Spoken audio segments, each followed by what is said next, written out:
Part 3 tayo sa Cebuano to Tagalog Challenge Luladere. Ano ba yan? Ang sao ni mo pagpangumusta sa lalaki nga tao. Ang sao ni mo siya pagpangumusta in Tagalog. Hello, Gyo. Hello. Mabuti na bang kalagayan mo dyan?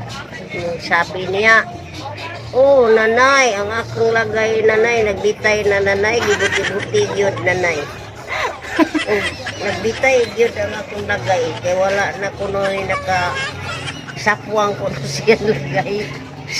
Sure ka Luladere ka na ang lagi. Tagalog sa pagkumusta sa lalaki na kaibigan mo. Oh, Ganun ba? Dapat talaga ganyan na. Hello, Joe. Para kang nag-ano niya ng Amerikano. Oh. Hello, Joe. Yo, lagay mo, nagbitay. Siya, oo, nagbitay na nanay, buti-buti pa yun. Hello? Mga Bisaya na nakaintindi nito, guys.